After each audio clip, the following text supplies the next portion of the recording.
All right, gang, how's it going? I just wanted to apologize up front. My channel has been kind of slow when it comes to releasing content. I've had an extremely busy week. I haven't had a lot of time to either create videos or go see movies. It's been kind of maddening for me. It's a madhouse! A madhouse! I'm finally gonna go check out a movie after 7 or 8 days of not screening one, and quite frankly, I was starting to get the shakes.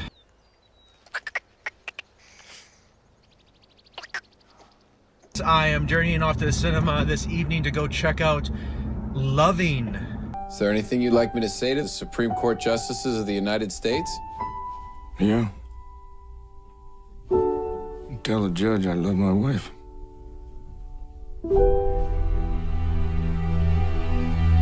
Now, Loving may sound unfamiliar to a lot of lay filmgoers, but it is a new historical drama from writer-director Jeff Nichols. Now, a few videos ago, I said that Denis Villeneuve was probably one of the best pure filmmakers working today.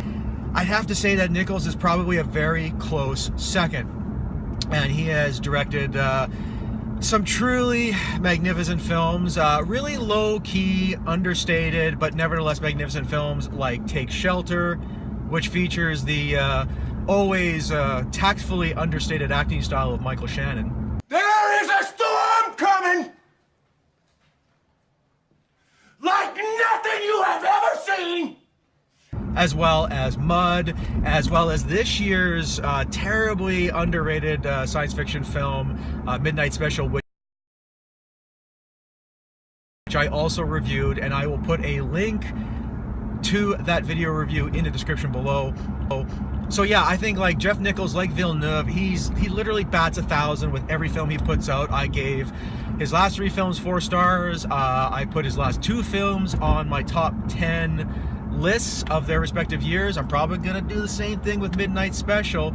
So the fact that he's pumping out another movie this winter, that's kind of icing on the cake for me. So I'm really desirous to see what Nichols does with a historical drama, which seems like it's very decidedly different from his previous 3 films. So nevertheless, I'm going out to the cinema. I'm gonna check out this bad boy.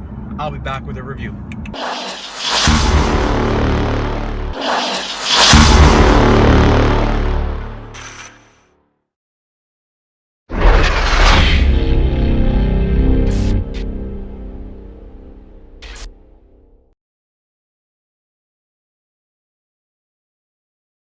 Okay, gang, I just got out of Loving. I'm gonna build you a house. Right here. Our house. Jeff Nichols, my man, you've gone 4 for 4 now. It's pretty unbelievable. You're easily the most consistent filmmaker working today. Now, for those who are not really familiar with the historical context and the storyline behind Loving, the film concerns Richard and Mildred Loving, played in Academy Award nomination worthy performances, and I hope the Academy recognizes them, by Joel Edgerton and Ruth Negga. And they were a mixed race couple who married in the late 1950s in Virginia. By the power vested in me by the District of Columbia, I now pronounce you husband and wife. Now, this, of course, due to racist segregationist laws, was a huge no-no in the state at the time, but nevertheless, they were deeply committed to one another, so they got married. And this, unfortunately, got them into a shitstorm of trouble with the law, so they were promptly arrested and even threatened with prison time for breaking the state laws which prohibited mixed-race marriage. In here? Richard! What you doing in bed with that woman? I'm his wife. That's no good here. Nevertheless, they had a very crafty and cagey lawyer who got them to plea bargain out, and part of their plea bargain to not serve prison time was to immediately leave Virginia, never return as a couple, and they could not return to the state for 25 years. Richard Perry Loving being a white person and Mildred Jeter being a colored person did unlawfully cohabitate as man and wife. Richard? It ain't right! And of course, at this point, just about everybody in the audience is chanting in unison, bullshit, bullshit, bullshit, bullshit, Bullshit. bullshit. But before you can say bullshit, the plot sort of propels forward. So the couple is forced to relocate to Washington, D.C., where they're a little bit more tolerant of mixed race couples. And of course, they have 3 children, and they try to live a life of relative normalcy, considering the relative era that they reside in. You need to write Bobby Kennedy. I'm serious. I mean, that's what they up there for. All this talk is civil rights. You need to get you some civil rights. Engaged in demonstrations before. In the background, you can hear some of the young people shouting. And fate would eventually step in an ACLU lawyer who decides to take on their particular case and see if he can somehow take it all the way to the Supreme Court. I believe this is a battle that could go all the way to the Supreme Court. I mean, we ain't hurting anybody. The state of Virginia will argue that it is unfair to bring children of mixed race into the world. And a landmark 1967 Supreme Court case ruling judged in favor of the Lovings and eventually would deem that a state's right to prohibit marriage based on race was indeed illegal. So this was not only a landmark case in American history, but one of significant importance for millions of people in the country. I finally get to make some use of my history degree in a YouTube movie review video, so that's kind of cool. Yes! This is a film of great masterful economy. This is a film of great performance economy. It's a film of great scripting economy. It's also a film of great subtle filmmaking economy. It's economical in the sense that it's done so plainly and simply and straightforwardly, and I really, really appreciated that. I also like the fact that this is not a hugely expositional film. So many like standard historical dramas and biopics, they take so bloody long to establish the characters and their particulars. Nope, Nichols has none of that. He basically thrusts us right into the middle of Richard and Mildred's sort of courtship and romance. Yes?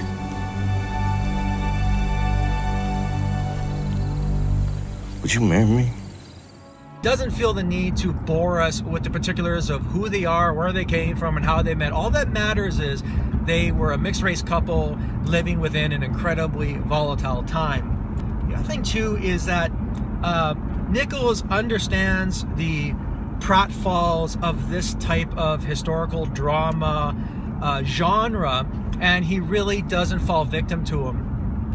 In particular, I like how the film doesn't require, like title cards that say 2 years later or 5 years later. He respects the intelligence and the collective intelligence of the audience to sort of understand that the film is making very subtle flash forwards and segues forward into the future. And he does this with really tactful montages that say a lot without going out of their way to say a lot. How economical the dialogue is. There are scenes of very potent dramatic power in the film that in a lesser film would have been the result of, really long and laborious and melodramatic dialogue exchanges between characters. There are really great moments between characters that involve, subtle facial glances to one another and 1 or 2 lines of very simple and succinct dialogue. And I like how the film cuts to the dramatic and emotional core of scenes without overwhelming us with a lot of ham-infested writing.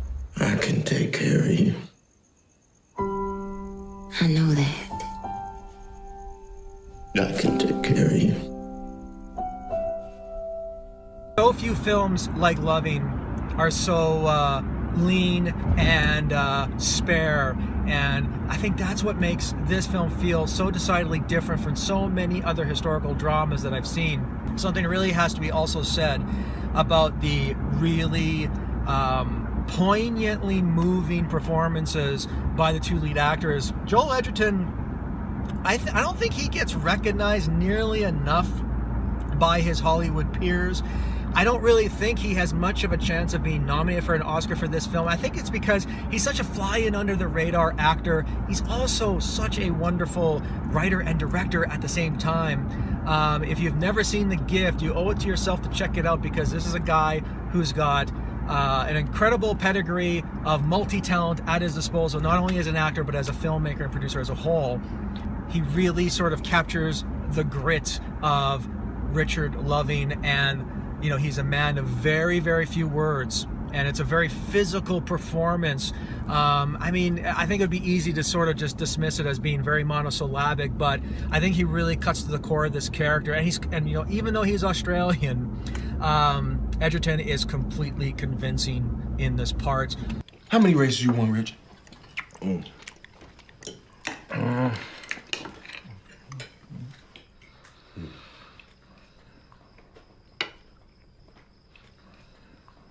A lot.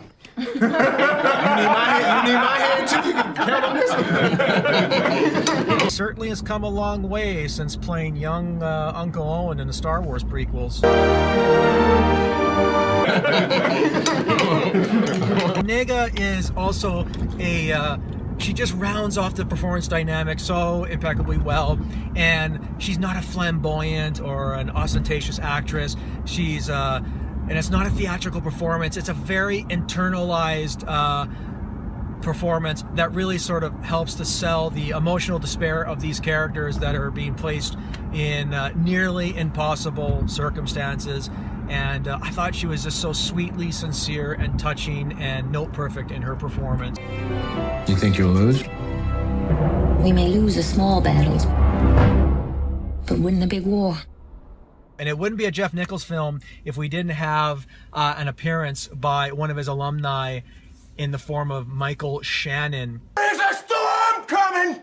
Appears as a life photographer who was hired by the ACLU lawyers to do some candid shots of Richard and Mildred going about their, you know, their daily business. And, you know, it's proof positive. A little bit of Michael Shannon can just vastly improve the overall cadence and flow of just about any scene he occupies. And, you know, ultimately, Loving could not be any more fundamentally different than the science fiction film Midnight Special, which I talked about earlier, or even Mud, or even Take Shelter. It tells a very thoughtful and significant story with vast historical significance that I think speaks not only to the times in particular that the film deals with, but I think it also serves as an allegory to a lot of social, cultural problems that we kind of suffer through today. And I think that's what ultimately makes Loving really worth watching. We have some enemies, but we have some friends too. It's a quietly rendered film of economy. It just speaks volumes of its subject matter, and yeah, I came away from the film really admiring its humanistic and naturalistic approach, and I hope that a lot of people go and see it. So there you go, there's my review of Loving. Let me know in the comments below what you thought of the film. Also, let me know what you think of some of the films of Jeff Nichols and what your favorite Jeff Nichols film is. I'm quite positive that I know what my favorite Jeff Nichols film is. There is a storm coming! And thank you very much for watching. If you could subscribe to my channel, that would mean the world to me. Don't forget to hit the like button for this video as well. Take care, everybody, and I'll see you at the movies.